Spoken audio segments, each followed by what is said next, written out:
The successful treatment of Crick's created ripple effects that spread far beyond the medical station where it took place. Jake immediately transmitted detailed reports of the procedure to the Zephyrian Emperor, along with evidence of the conspiracy that had nearly prevented this breakthrough.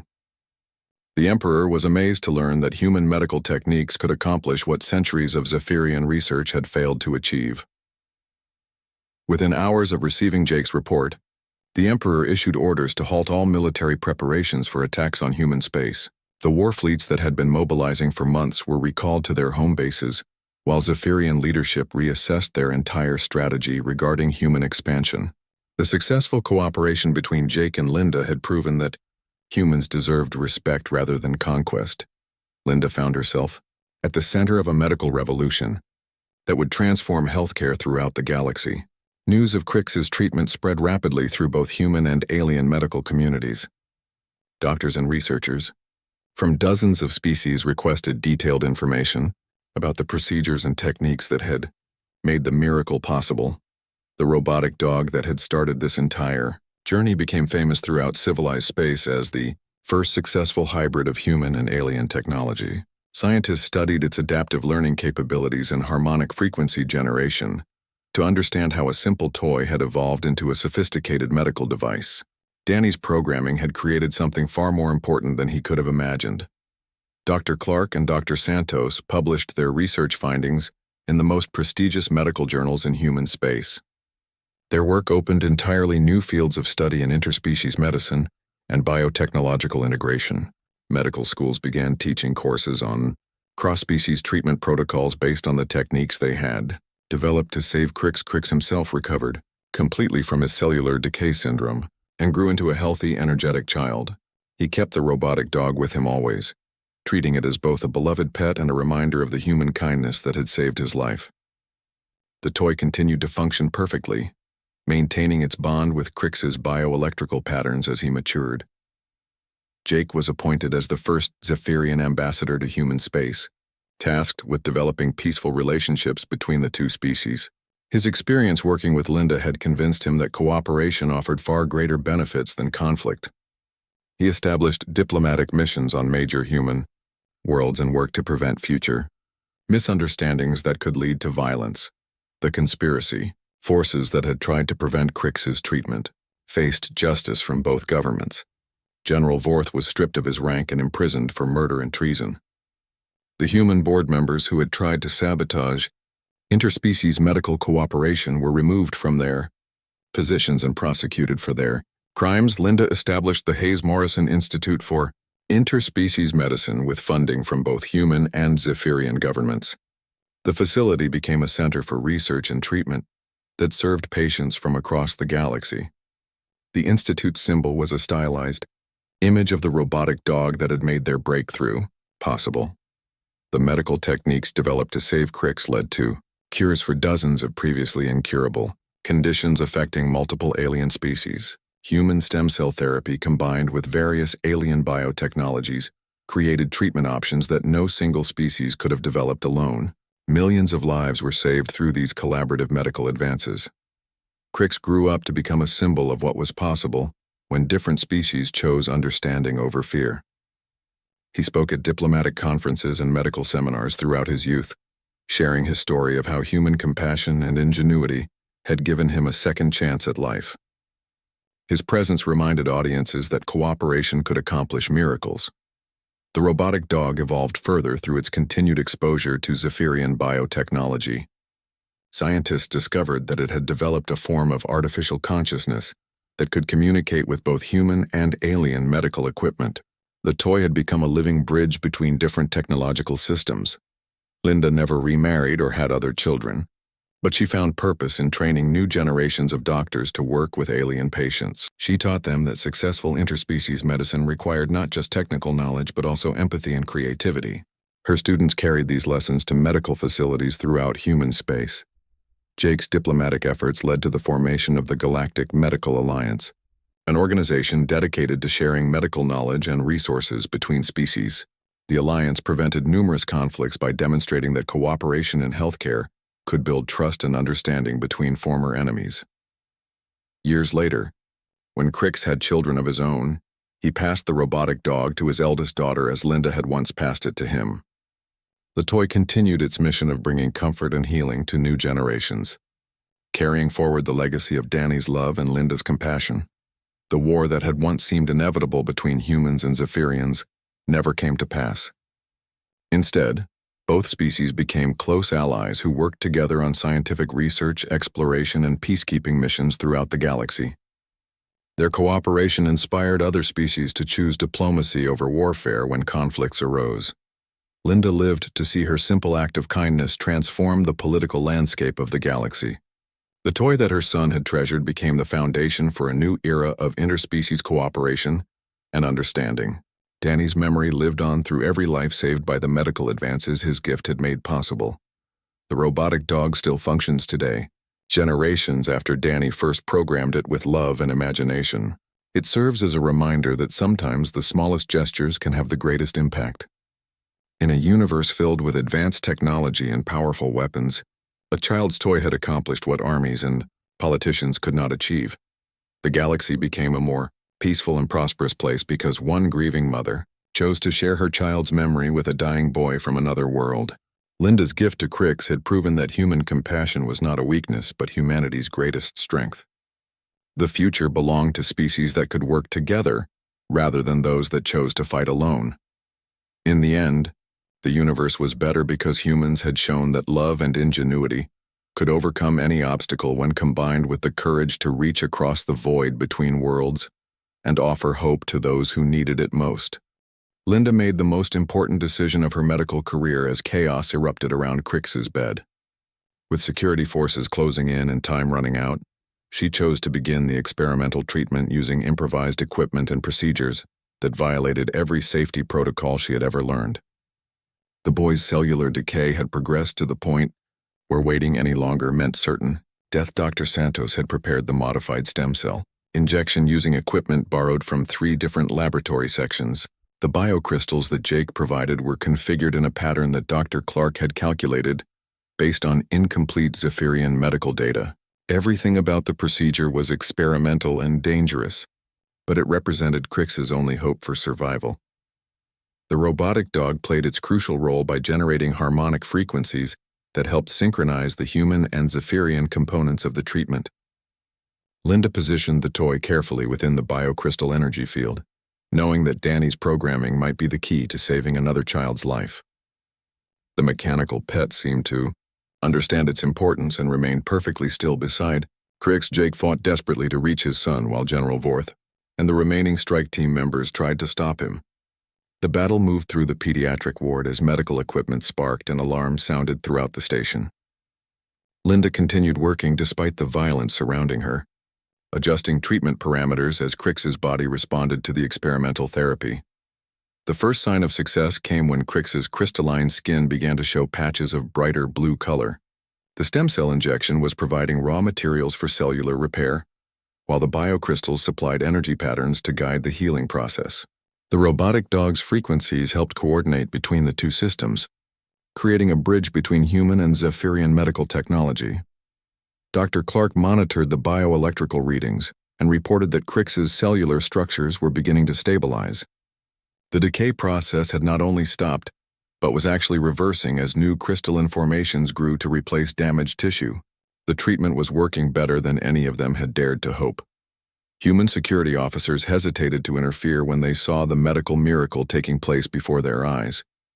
Many of them had children of their own, and could not bring themselves to interrupt a procedure that might save a dying boy.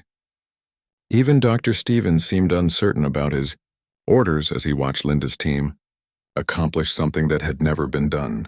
Before Linda faced the greatest challenge when Crix's body began rejecting some of the human biological components. His immune system recognized the foreign material and started attacking the very stem cells that were trying to heal him. She had to think quickly and adapt the treatment in real time to prevent a catastrophic rejection reaction. The solution came from an unexpected source. Nurse Williams noticed that the robotic dog's harmonic patterns changed when Crix became distressed during the rejection episode. The toy was somehow responding to the boy's biological state and adjusting its frequencies to provide better support. Linda realized that the mechanical pet was more sophisticated than she had realized. Danny, had programmed the robotic dog with adaptive, learning capabilities that allowed it to respond to different situations and emotional states. Over the years since his death, the toy had been dormant, but exposure to Crix's unique bioelectrical patterns had awakened these advanced functions. The dog was essentially learning how to help heal the boy by monitoring his condition and adjusting its output. Linda used this discovery to fine-tune the treatment parameters. She programmed the medical equipment to follow the robotic dog's lead, using the toy as a biological interface between human technology and Zephyrian physiology. The approach required incredible improvisation and intuition, but it represented exactly the kind of creative problem-solving that made humans unique in the galaxy. Jake finally reached Crix's bedside just as the treatment entered its most critical phase. Despite his injuries from fighting through security forces, he immediately began helping Linda monitor his son's vital signs. The Zephyrian commander's military training included advanced medical knowledge that proved invaluable during the complex procedure. General Vorth made one final attempt to stop the treatment by threatening to destroy the medical equipment with his energy weapon. He claimed that allowing humans to experiment on a Zephyrian child was an unacceptable violation of their species' dignity and autonomy. Several of his remaining loyal soldiers prepared to support him in this desperate action. The confrontation was resolved when other Zephyrian soldiers in the strike team turned their weapons on Vorth instead. They had listened to Jake's evidence about the conspiracy and murder of Crix's mother. These honorable warriors could not support a commander who had betrayed everything. Their military stood for Dr. Santos, made a crucial adjustment to the stem cell therapy that allowed Crix's body to accept the human biological components without triggering further rejection reactions. The modification required precise timing and dosage calculations that she performed under extreme pressure while the political crisis continued around her. The robotic dog continued its vital role throughout the procedure, generating increasingly complex harmonic patterns that seemed to communicate directly with Crix's cellular structures. The toy had evolved from a simple plaything into a sophisticated medical device through its interaction with Zephyrian biotechnology. Danny's gift was proving more miraculous than Linda could have imagined. Crix's condition stabilized dramatically as the treatment reached its conclusion. His crystalline skin regained its healthy blue color, while his bioelectrical patterns showed strong, steady rhythms. The cellular decay syndrome that had been killing him was completely eliminated, replaced by new growth and regeneration throughout his body. The success of the experimental treatment sent shockwaves through everyone present in the pediatric ward. Human and Zephyrian medical personnel had accomplished something that neither species could have achieved alone. The cooperation between Linda's team and Jake's knowledge had created entirely new possibilities for interspecies medicine. Linda looked down at Crix as he opened his violet eyes and smiled at his father. The boy reached out to pet the robotic dog that had become such an important part of his recovery. In that moment, Linda knew that Danny's toy had fulfilled a purpose greater than either of them could have imagined when he was alive. The miracle of human ingenuity had saved not just one child's life, but potentially the future of two entire civilizations. The successful treatment proved that humans and Zephyrians could work together to accomplish extraordinary things when they chose cooperation over conflict. The standoff in the pediatric ward intensified as more security forces arrived from both sides. Linda found herself protecting Crix while Jake battled through station corridors to reach his son. Time was running out because the boy's condition had deteriorated rapidly. Due to the stress and chaos surrounding him, his crystalline skin had faded to an alarming gray color that indicated critical cellular failure. Dr. Stevens arrived with additional human security officers and demanded that Linda surrender custody of Crix immediately. He claimed that her unauthorized treatment plans posed unacceptable risks to station safety and that she was violating direct orders from the medical board. The security team was prepared to use force if necessary to remove her from the pediatric ward. General Vorth approached from the opposite direction with his Zephyrian strike team, intent on taking Crix back to their homeworld for traditional treatment methods. He had convinced his soldiers that human medical techniques were primitive and dangerous compared to advanced Zephyrian healing technology. The strike team was armed with energy weapons that could disable the station's life support systems. Linda realized that both factions wanted to prevent the experimental treatment that represented Crix's only hope for survival. The conspiracy forces had decided that allowing the boy to die was preferable to letting him become a symbol of successful human Zephyrian cooperation. They would rather sacrifice one child than risk undermining their plans for profitable warfare. Nurse Williams and her team of loyal staff members formed a protective circle around Cricks's bed while Linda prepared emergency medical equipment. They had decided to attempt the experimental treatment despite the dangerous circumstances surrounding them. If they waited for the political situation to resolve itself, Cricks would die from cellular decay before any treatment could be administered. The robotic dog seemed to sense the urgency of the situation and remained pressed close against Cricks's side. The toy's presence continued to provide small improvements in the boy's bioelectrical patterns, but these temporary stabilizations were no longer enough to prevent the progression of his terminal condition. Only the full experimental treatment could save him now. Jake fought his way through 3 separate security checkpoints as he raced toward the pediatric ward. His knowledge of station layouts and military tactics allowed him to outmaneuver the human guards. But he faced more serious opposition from his own Zephyrian soldiers who believed they were following legitimate orders to stop a traitor. The battle in the corridors became increasingly desperate as Jake tried to reach Cricks before the security forces could separate them permanently. He used non-lethal combat techniques whenever possible, because many of the soldiers opposing him were good people who had been deceived by their corrupt leadership. Jake needed to preserve as many allies as possible for the larger fight against the conspiracy. Linda's medical team worked frantically to set up the experimental treatment equipment, while security forces closed in from both directions.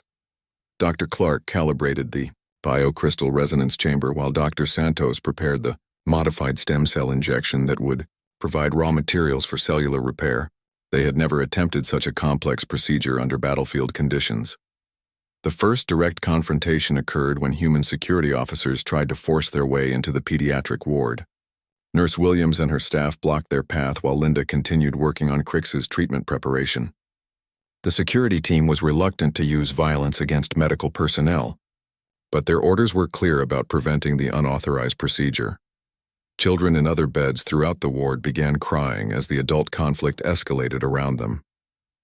Linda realized that the chaos was traumatizing young patients who were already dealing with serious medical conditions. She called for volunteers to evacuate the other children to safer areas of the station while she continued working with Cricks.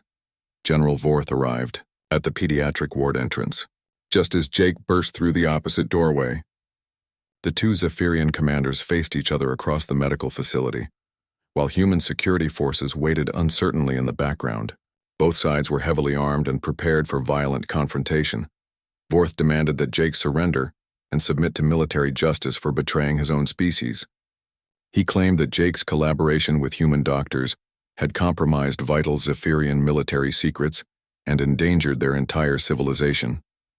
The strike team behind Vorth raised their weapons and prepared to fire on Jake's position. Jake responded by revealing the evidence he had gathered about the conspiracy and the murder of his wife.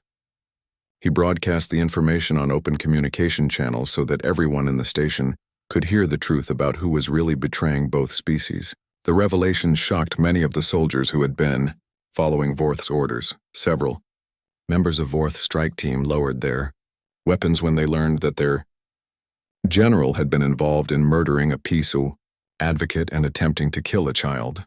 Zephyrian military culture valued honor and protecting the innocent, making Vorth's actions unforgivable crimes in their eyes. The strike team began to turn against their commander.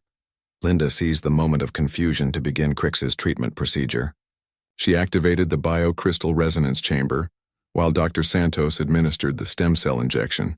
The robotic dog was positioned carefully within the energy field to provide the harmonic frequencies that would guide the healing process. Everything depended on perfect timing and coordination. Cricks's vital signs fluctuated wildly as the experimental treatment began. His body struggled to accept the human biological components, while his crystalline cellular structure tried to integrate with the Zephyrian energy patterns. Linda monitored every aspect of the procedure while security forces clashed around her. The treatment reached its critical phase just as Jake and Vorth engaged in direct combat. Both commanders fought with the skill and strength of elite warriors, while medical equipment hummed and beeped around Cricks's bed. The boy's life hung in the balance as political, military, and medical forces collided in the small space of the pediatric ward. Dr. Clark noticed that Cricks's bioelectrical patterns were beginning to synchronize with the robotic dog's harmonic frequencies. The toy that Danny had programmed with simple tricks was now serving as a sophisticated medical device that could save a dying alien child. The irony was not lost on Linda as she watched her son's gift perform its greatest miracle. Human and Zephyrian security forces continued to arrive at the pediatric ward, but many of them hesitated to intervene when they saw the medical procedure in progress. Despite their political differences, most soldiers and officers could recognize the importance of trying to save a child's life. The conspiracy's power began to weaken as more people learned the truth about what was really happening. 2 days before Cricks's scheduled treatment, Linda discovered something that changed everything she thought she knew about the situation. While reviewing the boy's medical records for the procedure, she found inconsistencies in the official report about the transport accident that had killed his mother and nearly killed him. The accident report claimed that mechanical failure had caused the transport ship to lose power and crash into an asteroid field. But Linda's careful examination revealed details that did not match this explanation. The ship's emergency beacon had been manually disabled before the crash, and the flight path showed deliberate course changes that led directly into the dangerous asteroid zone. Linda brought her concerns to Jake, who was reviewing Zephyrian medical data in the station's research library. When she showed him the inconsistencies in the accident report, his expression darkened with anger and suspicion. He had accepted the official explanation because he trusted his own military's investigation, but Linda's analysis suggested something far more sinister. Jake immediately contacted his intelligence officers on the homeworld to request a complete review of the accident investigation. What they discovered shocked him to his core. The transport ship's navigation system had been tampered with using access codes that could only have come from high-ranking military personnel. Someone within the Zephyrian Defense Corps had deliberately caused the crash. The motive became clear when Jake examined the timing of the accident in relation to ongoing war preparations. His wife had been a prominent peace advocate who opposed military action against human space. Her influence in Zephyrian society had been growing, and she had planned to address the Council of Elders about finding diplomatic solutions instead of military ones. Linda felt sick as she realized the implications. Cricks's mother had been murdered to prevent her from interfering with war plans. The attack had also been intended to kill Cricks and eliminate Jake's bloodline, knowing that grief would make the supreme war leader even more ruthless in his military campaigns against humans. Jake's investigation revealed that General Vorth, his own deputy commander, had been the source of the security codes used to sabotage the transport ship. Vorth had been secretly communicating with extremist factions in both Zephyrian and human governments who wanted war for their own political and economic gain. The conspiracy ran deeper than either Jake or Linda had imagined. Military contractors and weapons manufacturers on both sides stood to make enormous profits from a prolonged conflict. Political leaders saw war as an opportunity to consolidate power and eliminate opposition voices. They had orchestrated events to ensure that peaceful cooperation would be impossible. Linda learned that her own medical station was part of the conspiracy.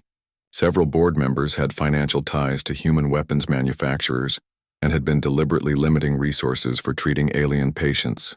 They wanted to maintain tensions between species and prevent the kind of cooperation that Jake and Linda were demonstrating.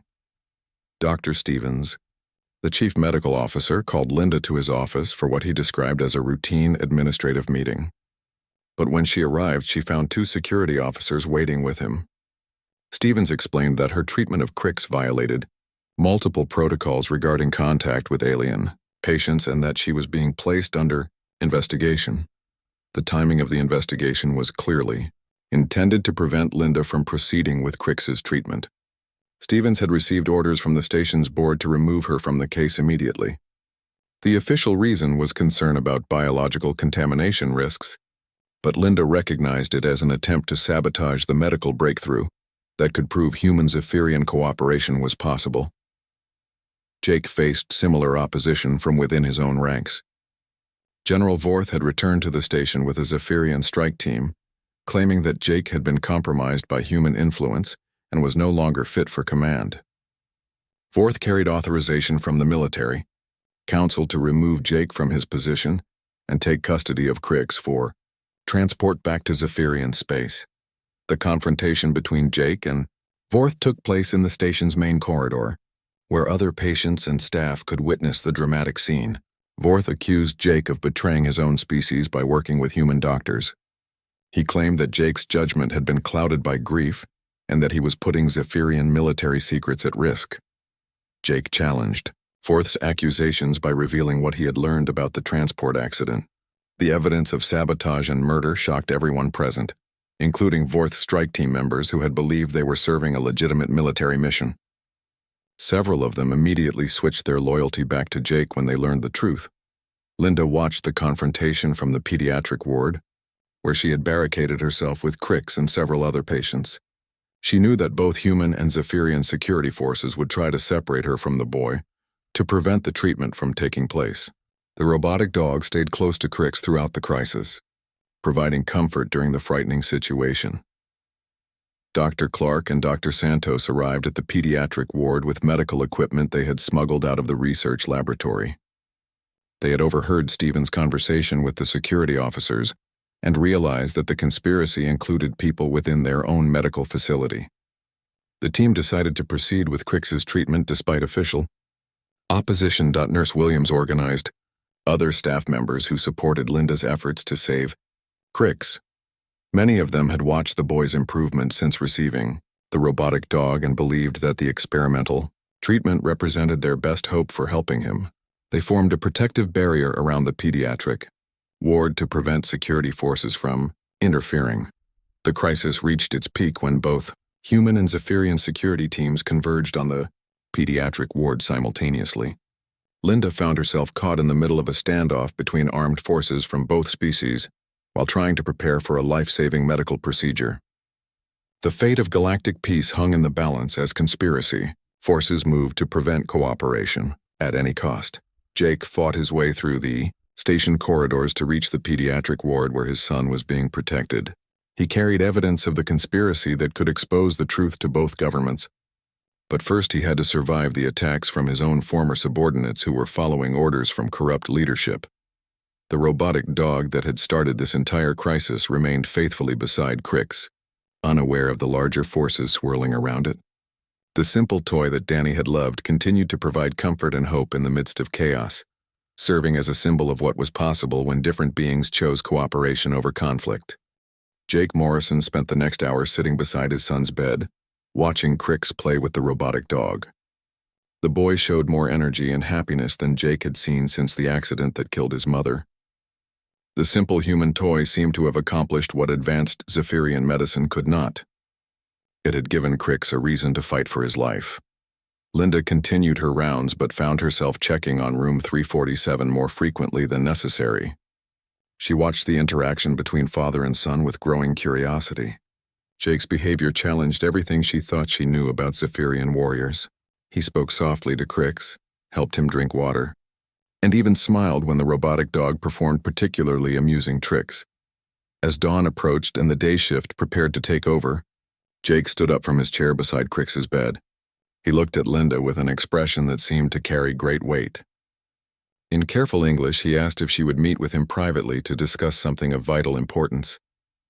His tone suggested this was more than a simple thank you for helping his son. Linda agreed to meet Jake in the station's observation deck after she finished her shift. The location surprised her because it was typically reserved for staff relaxation and important meetings. She wondered what Jake could possibly want to discuss that required such privacy and formality. The observation deck offered a spectacular view of the Kepler Nebula, with its swirling clouds of purple and gold gas illuminated by distant stars. Jake was already waiting when Linda arrived, still wearing his military armor but with a more relaxed posture. He stood looking out at the cosmic display with his back to the entrance. Linda approached cautiously, still uncertain about Jake's intentions. Despite his gentle behavior with Crix, she remained aware that he was a trained warrior who could easily overpower her if he chose to. She stopped several feet away and waited for him to speak first. Jake turned to face her, and Linda saw something in his eyes that she had not noticed before. Behind the intensity and strength lay deep intelligence and carefully controlled emotion. He studied her for a moment before speaking in English. That was better than she had expected from any Zephyrian. What Jake told her next changed everything Linda thought. She knew about galactic politics and the future of human civilization. He revealed that he was not simply a military commander, but the supreme war leader of the Zephyrian Defense Corps. Only the Emperor himself held more power in Zephyrian space. Jake commanded fleets that could destroy entire star systems. The revelation made Linda's legs feel weak. She had been treating the son of one of the most powerful beings in the galaxy without knowing it. More importantly, she had given a personal possession to that child, potentially creating a diplomatic incident that could have serious consequences for human-Zephyrian relations. Jake continued his explanation, describing the current state of tension between their species. Zephyrian intelligence services had been monitoring human expansion across the galaxy with growing concern. Human colonies were spreading faster than any species in recorded history. Many Zephyrian leaders viewed this expansion as a direct threat to galactic stability and their own territorial interests. Military planners on both sides had been preparing for an inevitable conflict. Zephyrian war fleets were already mobilizing for what they called a preemptive defensive action against human aggression. Jake himself had been tasked with developing strategies to limit human expansion through decisive military strikes. Against key colonial worlds, Linda listened in horror as Jake described the scope of the planned attacks. Millions of innocent civilians would die in the first wave alone. The war would spread across hundreds of systems and continue for decades. Both species would suffer catastrophic losses, and other alien races would likely be drawn into the conflict. But something had changed Jake's perspective in ways that surprised even him. Watching his dying son find joy and comfort in a simple human toy had forced him to reconsider everything he thought he knew about human nature. The act of kindness that Linda had shown Crix revealed qualities in humans that Zephyrian intelligence reports had overlooked. Jake explained that Zephyrian society valued strength, honor, and military prowess above all else. They understood conquest and territorial expansion because these were concepts that made sense to warrior minds. But they had failed to recognize human compassion and creativity as sources of strength rather than weakness. The robotic dog represented something that no Zephyrian engineer had ever created. It served no practical military or economic purpose, yet it had accomplished something more valuable than any weapon. It had healed a child's broken spirit and given him hope in his darkest hour. Jake realized that a species capable of creating such things might be worth understanding rather than destroying. Linda struggled to process the implications of what Jake was telling her. A single act of kindness toward a dying child had potentially prevented a galactic war. The toy that Danny had loved so much was now serving as an unlikely ambassador between species. She felt overwhelmed by the responsibility that had fallen onto her shoulders. Jake made her an offer that took her breath away. If Linda could help save Crix using human medical technology, he would use his influence to prevent the coming war. He believed that successful cooperation between human doctors and Zephyrian medical knowledge could demonstrate the benefits of peaceful interaction rather than violent conflict. The proposal carried enormous risks for both of them. Jake would be seen as a traitor by many in his own military if his change of heart became known. Linda would be violating numerous medical protocols and potentially endangering her career. But the alternative was a war that would devastate both civilizations. Linda looked out at the swirling nebula while considering Jake's proposal. The cosmic beauty reminded her of how vast and wonderful the universe could be when different elements worked together harmoniously. Perhaps human and Zephyrian societies could achieve something similar if given the chance. She thought about Danny and how proud he would be to know that his favorite toy had helped prevent a war. The robotic dog had already accomplished more good than she could have imagined possible. If there was a chance to save both Crix and millions of other lives, she had to take it. Linda turned to Jake and told him she would help save his son. She would assemble the best medical team possible and use every resource at her disposal to cure Crix's condition. In return, Jake would work to delay military actions against human space, while they attempted to prove that cooperation was possible. They shook hands in the human tradition, Jake using only one of his forearms to match Linda's gesture. Neither of them fully understood the magnitude of what they were attempting, but both knew that failure would mean tragedy on an unimaginable scale. The fate of billions now rested on their ability to save one dying child with the help of a simple toy that had already worked one miracle. Linda assembled her medical team within hours of agreeing to help Jake save Crix. She chose Dr. Peter Clark, the station's leading specialist in alien biology, and Dr. Maria Santos, whose research in cellular regeneration had earned recognition throughout human space. She also included Nurse Betty Williams, who had more experience with Zephyrian physiology than anyone else on the station. The team gathered in Conference Room B, where Linda explained that they faced an unprecedented challenge. Crix suffered from cellular decay syndrome, a condition that affected Zephyrian children who experienced severe emotional trauma. Traditional human medicine had no treatment for this disorder, and Zephyrian medical techniques had proven ineffective in this case. Linda could not reveal the true stakes of their mission without endangering Jake's position and potentially causing panic throughout the station. Instead, she emphasized that successfully treating Crix could open new possibilities for interspecies medical cooperation. The team accepted this explanation and threw themselves into the challenge with enthusiasm. Dr. Clark began by studying every piece of available research on Zephyrian biology. The crystalline structure of their cells operated differently from human tissue, using bioelectrical energy patterns that human scientists barely understood. The decay syndrome appeared to disrupt these energy patterns, causing cellular structures to break down at the molecular level. Jake provided access to Zephyrian medical databases that had never been shared with humans before. The information revealed centuries of research into cellular decay syndrome, but no successful treatments. Zephyrian doctors had tried everything from energy therapy to surgical intervention, but nothing could reverse the condition once it progressed beyond a certain point. Dr. Santos focused on the biochemical aspects of the syndrome. She discovered that the decay process created specific protein markers in the blood that could be measured and tracked. More importantly, she found that certain human enzymes seemed to have a stabilizing effect on Zephyrian cellular structures. When tested in laboratory conditions, the breakthrough came during their third day of intensive research. Nurse Williams was monitoring Crix's vital signs when she noticed something unusual.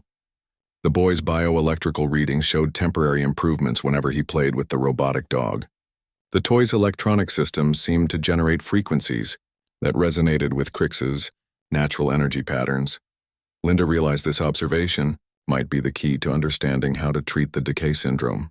If the robotic dog could temporarily stabilize Crix's condition, perhaps they could identify the specific frequencies involved and amplify their effect. She asked Jake to bring more advanced Zephyrian biomonitoring equipment to the station. The equipment Jake provided was far more sophisticated than anything in the human medical facility. It could measure bioelectrical patterns with incredible precision and track changes in cellular energy states in real time. When they used it to monitor Crix while he played with the toy, the results amazed everyone on the team. The robotic dog generated a complex harmonic pattern that synchronized with Crix's natural frequencies. The synchronization effect strengthened his cellular structures and slowed the decay process. It was as if the toy was teaching his body how to heal itself by providing the correct energy template to follow. Dr. Clark made the connection that changed everything. Human technology operated on different principles than Zephyrian biosystems, but the robotic dog had accidentally created a bridge between the two. Its electronic circuits generated frequencies that Crix's crystalline cells could recognize and respond to. This suggested that humans and Zephyrians might be more compatible than anyone had realized. The team developed a radical treatment plan based on their discoveries. They would use human stem cell therapy to provide the raw materials for cellular repair, while Zephyrian biocrystals would supply the energy patterns needed to guide the healing process. The robotic dog would serve as a frequency generator to maintain synchronization between the two components. Jake contributed rare biocrystals from his personal collection that had been in his family for generations. These crystals contained energy patterns that had been attuned to his bloodline over centuries. Using them in Crix's treatment would create the strongest possible resonance effect. Dr. Santos made another crucial discovery while analyzing blood samples from both Crix and Jake. Human DNA contained a protein sequence that was nearly identical to one found in Zephyrian genetic material. The similarity was so close that it suggested both species might have evolved from a common ancestor millions of years. This genetic compatibility meant that modified human stem cells could potentially integrate with Zephyrian tissue without causing rejection reactions. The treatment would essentially use human biological components guided by Zephyrian energy patterns to rebuild Crix's damaged cellular structures from the inside out. The procedure would be extremely dangerous and completely experimental. No one had ever attempted to combine human and Zephyrian medical techniques on this scale. If something went wrong, Crix could die within minutes. But without treatment, he would certainly die within days as his condition continued to deteriorate. Linda spent hours explaining the risks and potential benefits to Jake. As Crix's father and legal guardian, he would have to authorize the experimental treatment, knowing that success was far from guaranteed.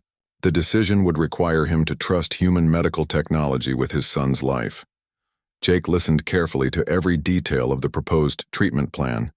He asked technical questions that demonstrated his understanding of both the science involved and the risks they would be taking.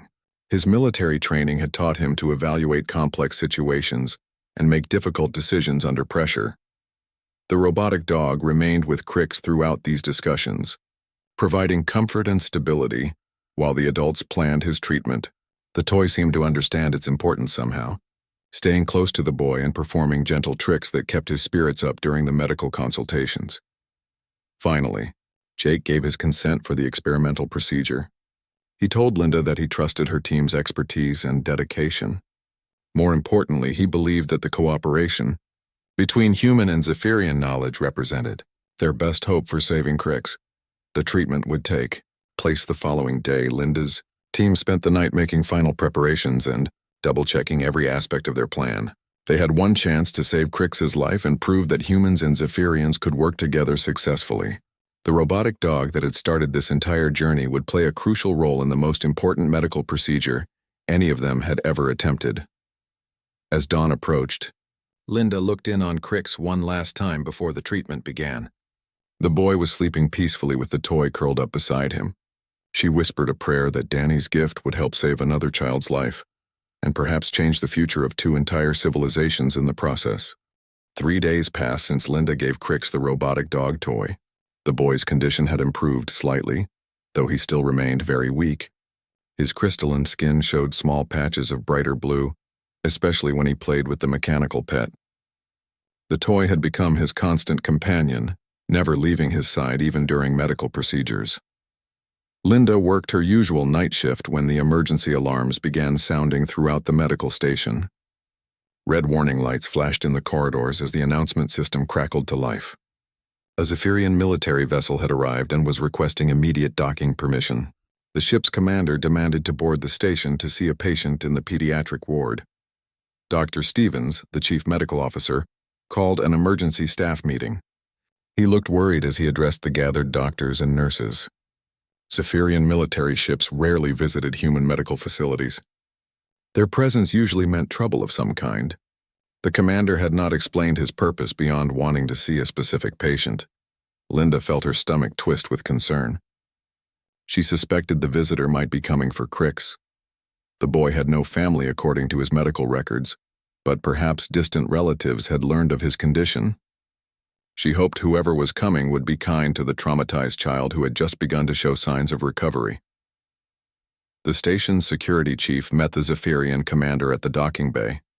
Commander Jake Morrison stepped off his ship wearing full military armor that made him look like a walking fortress. He stood nearly 8 feet tall with natural armor plating covering his crystalline skin. 4 powerful arms extended from his broad shoulders, each ending in hands that could crush steel. Jake's appearance sent waves of fear through the human staff members who saw him. Zephyrians were known as fierce warriors who showed no mercy in battle. Their species had fought wars across the galaxy for thousands of years. Most humans had never seen a Zephyrian warrior up close, and Jake looked exactly like the frightening stories they had heard. The commander's violet eyes burned with intensity as he demanded to be taken to the pediatric ward immediately. His voice carried the authority of someone accustomed to instant obedience. Security guards escorted him through the station corridors while other staff members quickly moved out of his path. Linda was checking on patients when she heard heavy footsteps approaching down the hallway. She looked up to see Jake Morrison filling the doorway of the pediatric ward. His massive frame barely fit through the entrance designed for human-sized beings. The sight of him made her heart race with fear, but she forced herself to remain calm and professional. Jake scanned the room with his piercing gaze until he spotted room 347. Without waiting for permission, he strode directly toward Cricks's bed. Linda hurried to intercept him before he could frighten the sick children in the other rooms. She stepped into his path and raised her hand in a gesture that clearly meant stop. The warrior commander paused and looked down at the small human woman who dared to block his way. Linda stood barely 5 feet tall compared to his imposing height, but she showed no signs of backing down. Her brown eyes met his violet ones with steady determination. She would protect her patients from anyone who might harm them, even a Zephyrian military commander. Jake studied Linda for a moment before speaking in heavily accented but clear English. He told her that he was Cricks's father and demanded to see his son immediately.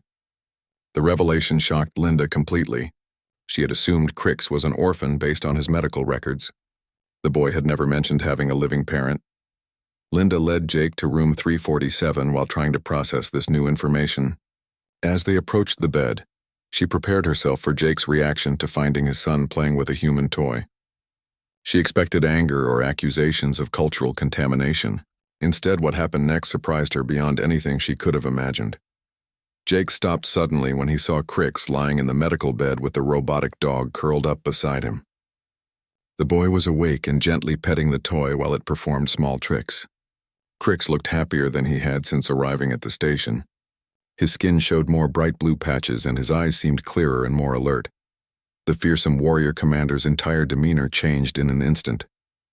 His rigid military posture softened as he approached his son's bedside. Jake's forearms moved with surprising gentleness as he reached out to touch Cricks's face. The boy looked up and recognized his father immediately, smiling weakly and trying to sit up. Linda watched in amazement as Jake carefully examined the robotic dog toy. Instead of throwing it away or demanding its removal, he picked it up with 2 hands and studied it with obvious curiosity. The toy responded to his touch by wagging its tail and making friendly barking sounds. Jake's expression showed wonder rather than disapproval. Crick spoke to his father in their native language, gesturing excitedly toward the toy. Linda could not understand the words, but the boy's tone clearly expressed joy and gratitude. He was telling Jake about his new friend and all the games they had played together. The robotic dog had given Crick something to live for during his darkest hours. Jake listened to his son's story while continuing to examine the toy. He tested its various functions and watched it respond to voice commands.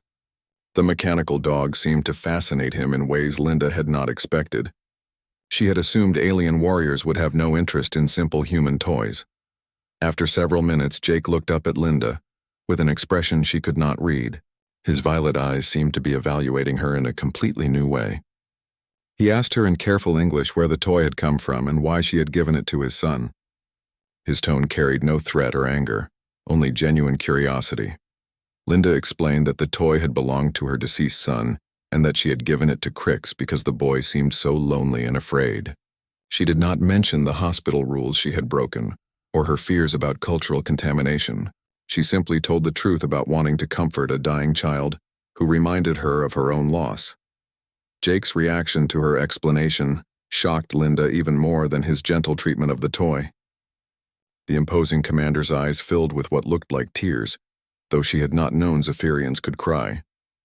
He spoke quietly about losing his mate in the same accident that had nearly killed Cricks.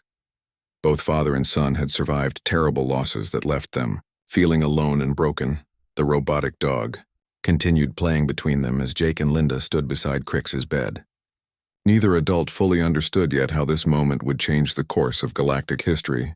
They only knew that a simple toy had brought comfort to a dying child and created an unexpected connection between 2 grieving parents from different worlds. Dr. Linda Hayes walked through the quiet halls of New Geneva Medical Station. The space hospital floated in orbit around the gas giant Kepler Prime, serving sick and injured people from dozens of human colonies. Linda worked the night shift in the children's ward because she could not sleep anyway. 3 years had passed since her son Danny died in a colony attack, and sleep still did not come easily. The pediatric ward held children from many different worlds. Human children lay in beds next to young aliens whose parents trusted human doctors to help them. Linda had learned to treat species she had never seen before. Each alien child brought new challenges, but also new hope that different races could work together. Tonight felt different. Linda checked her patient charts and saw a new name that made her pause. Crix was a young Zephyrian boy, maybe 8 years old by human standards. His parents had died in a transport ship accident 3 days ago. The boy arrived at the station with injuries that human doctors could treat, but he also suffered from something much worse. Linda entered room 347 and saw Crix lying still in the medical bed. His skin looked like living crystal, but the bright blue color had started to fade. Zephyrian children developed this condition when they experienced severe emotional trauma. Without family love and support, their bodies began to shut down. Human doctors called it cellular decay syndrome, but they had no cure for it. Crix opened his large violet eyes when Linda approached.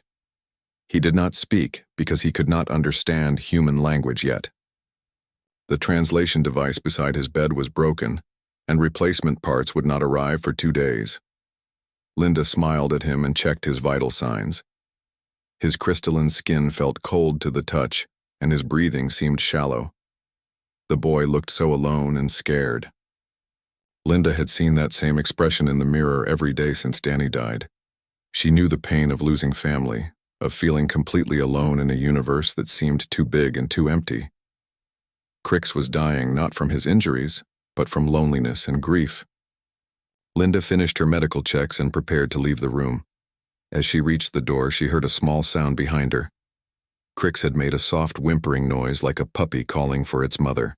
The sound broke Linda's heart and reminded her of Danny when he was afraid of thunderstorms. She stood in the doorway for a long moment, thinking about hospital rules and proper procedures. Doctors were not supposed to give personal items to alien patients. The risk of cultural contamination or biological incompatibility was too high. But rules seemed less important when a child was dying alone. Linda walked to the staff locker room and opened her personal storage unit. Inside, wrapped in a soft cloth, was a small robotic dog toy. Danny had loved that toy more than anything else in the world. The mechanical dog could bark, wag its tail, walk around and respond to simple voice commands.